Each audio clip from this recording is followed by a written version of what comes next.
Welcome on in, golf fans. It's your boy Gsluke with our course breakdown for this week's Zurich Classic. We had ourselves quite a weekend there with JT at the outright. Great to see him getting back into the winner's circle. A successful Easter Sunday as well, so for anyone that was celebrating, hopefully that one treated you guys nicely over there. But we got ourselves a golf tournament this weekend. Though some people are going to be taking it easy, maybe making this a lazy one with the team event format, we still got some one-and-dones out there, GPPs that have to be taken down. And heck, you can still cash an outright bet on one of these teams. So what is there to not go after and play for this week? So you guys know that we're the sweaty tryhards over here, going to be getting you guys ready for all of your exposure, regardless of whether it's a major championship like what we had at the Masters or one of the smaller events of the year like we have for the Zurich. But all things TPC Louisiana are going to be covered here. We're going to go through all the course details, a hole-by-hole breakdown, also some custom modeling and comp courses, just maybe a little bit quicker than usual. So I'm going to keep this quick and to the point because I do know that there's not going to be as much interest this week, but for us sweaty tryhards, the ones that want to go into the weeds, we're going to have all the info for you. So without further ado, let's go ahead and hop on in. But first off, some of those course details. It's probably best to start with the format, just in case you're new to the Zurich Classic. And you're going to have teams of two this week, so not your individuals that we're used to out here on tour. And you're going to have best ball played for 2 of the 4 rounds, and then also alternate shot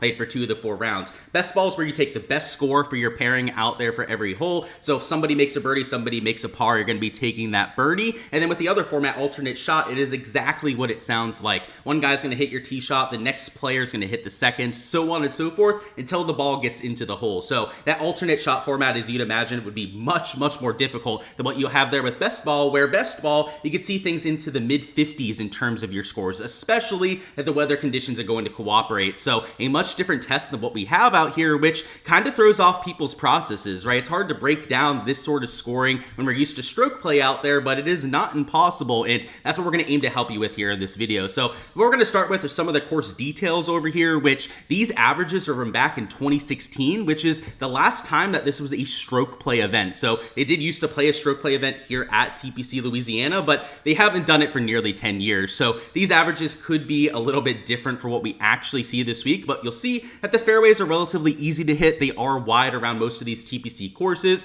Green average also a little bit higher than usual, but where you get some of the difficulty around this course is with all the water. Kind of like you have at these Florida golf courses. It is up there in New Orleans, so not quite down here in the Sunshine State, but a lot more water than you have grass out there when you get off of the fairways. So players that are hitting the ball, spraying it off the tee, especially on that alternate shot format, that's where you can get into some trouble around here. But the greens are relatively benign. They're also large. You hit a lot of greens, you hit a lot of fairways like you see with the averages there. And even when it was a stroke play event, you saw guys getting to like 15 to 20 under par. So it's not a difficult golf course to begin with, but when you add on top of it the fact that you have best ball for 2 of the 4 rounds, that's why you have something easier than 20 under par winning, even with that alternate shot mixed in. So your agronomy is Bermuda grass except for the greens. It is Bermuda over there in the fairways, rough, all of that kind of stuff, but overseeded greens like we've had for the last few months. So it's that Poa tripolis overseed, the same type of grass that we've had for a lot of the schedule this year. So a lot of data that we can use from that perspective. Not a ton of drivers that you're hitting around here. So even though we don't have the driving metrics over here, just know that there's a lot of layups that you're hitting around here. And then also a lot of approaches from 175 to 225. It's pretty balanced in the other 3 proximity buckets, but you'll see there that there's over 4 shots per round coming from 175 to 200. So partially because of the par 3s, which skew a little bit longer, but also with some of the longer par 4s that they have out there. Your granular green distribution, you don't have a lot of rough around this golf course, especially with the shaved down fairway areas around the green. So kind of looks like a TPC sawgrass out there from the angle. And then the putting numbers are pretty average across the board, right? We could go category by category, but you're going to see less than a 1 to maybe 1.5% make percentage difference out there from any one of those buckets. Where it gets a little bit more interesting is when we go hole by hole, show you the shots around here, and you'll see all the trouble if you miss far offline. Like if you miss to the left over here in the trees, you're probably going to be okay to get it up towards the green. But if you miss far right into these deeper wooded areas, that's where it becomes more of an issue. And we're not going to spend a ton of time on this hole by hole breakdown because this isn't the sort of event where the stats, knowing every single hole is going to make a massive difference. It's much more about looking for high birdie percentage players, guys that can get us some birdie streaks, good par 5 scores over there for DFS, that can rack us up those DK points. And this is a reachable par 5, so most teams are going to birdie that one. Even in alternate shot, you're going to see a lot of birdies there. Hole 3 though is one of those long iron shots that you have to hit. In fact, this one could be over 225, so even out of that proximity bucket.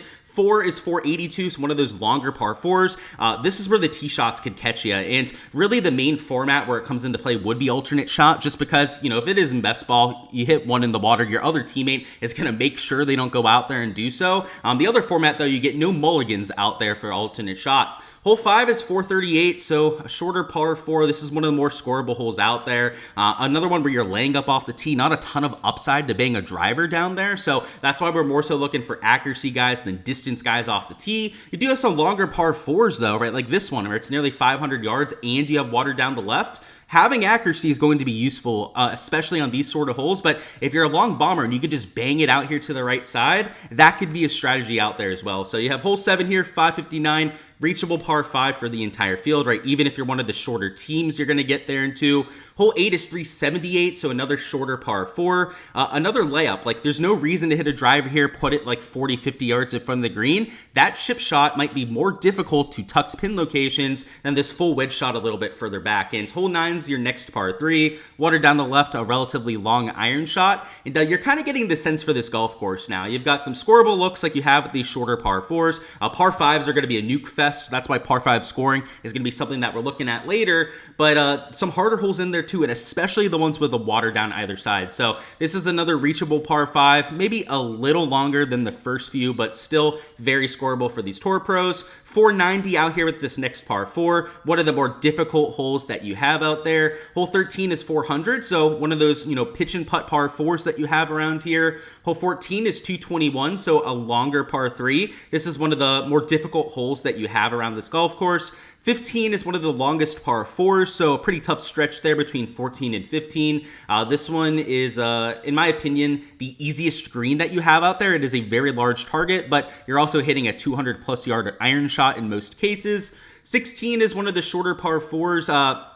You will see some people hit driver here, especially if it's playing downwind, and the reason for that is that's 336, or 364, I should say, and most of these guys can hit it like 330, 340, so if it's playing downwind and they want to hit it over here to the right side, it is an option at times, but it's mostly a layup in 99% of cases. And then 17, you have 218-yard par 3, also water down the left side there. This is the hardest par 3 because everything slopes towards the water. And then finally, 18 is a finishing par 5. You do have water the whole way down the right, and unfortunately, Louis Oosthuizen put one in the water there during a playoff and lost around this golf course. So it's a nice finishing hole. A lot of people will try and go for it in 2, especially when you have best ball and 2 balls in play. But an alternate shot, unless you have it in the fairway and a good angle in, the water to the right is certainly in play, and you've seen that for guys coming down the stretch before. So it's a great finishing hole. A lot of birdies that are going to be made there, especially for best ball, but with alternate shot, I think the perfect kind of finishing hole that you're looking for around this course. And now that we've seen all of the kind of holes, the kind of stats that you see around a TPC Louisiana, let's talk about what I'm actually looking for in players, which on a week like this is a little bit different than usual. It's not the kind of week where you're just breaking down individual plays, and when we run modeling like this, it's broken down into individual plays. So over here in Bet the Number, right, that's how they have their model set up.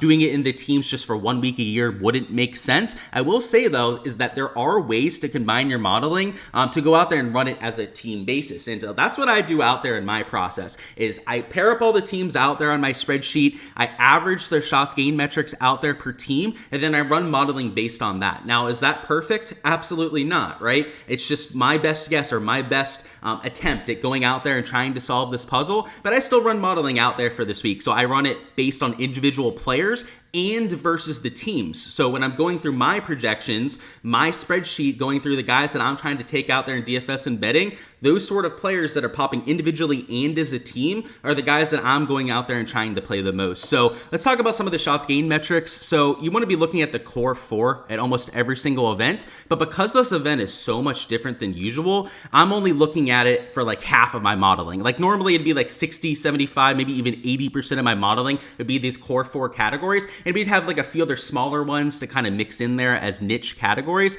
It's the opposite this week, right? These niche categories are actually weighed a little bit more than what you have over here on the left. And what you could kind of tell by going hole by hole is that this is less of an off the tee course, less of an around the green course because of the kind of format. And it's all about your irons and your putting. So the 2 categories out of these 4 that I'm really weighing the most would be approach play and putting. And just to show you, right, these are your best iron players heading in. Some of them, like Norlander, have been in weaker fields, so you got to take take that with a grain of salt. But guys like Straka, Morikawa, Valimaki, McIlroy, Lowry that are all hitting their irons well are going to get a significant improvement, a significant bump up over there in my projections. Now, the issue is, and what makes this week so much harder to break down than normal, is that you're not looking at individual players, right? We got to do it on a team-by-team basis. So, whether you want to be somebody that breaks down each player, then just kind of figures it out based on the two guys that you have, or is actually modeling for every single team, just pick your lane, right? Have a process out there for this week. At least to my knowledge, nobody has cracked the code of the Zurich yet, has gone out there and just taken down first place in the GPP every single year. So at this point, I think a lot of us are still trying to figure out our own process. So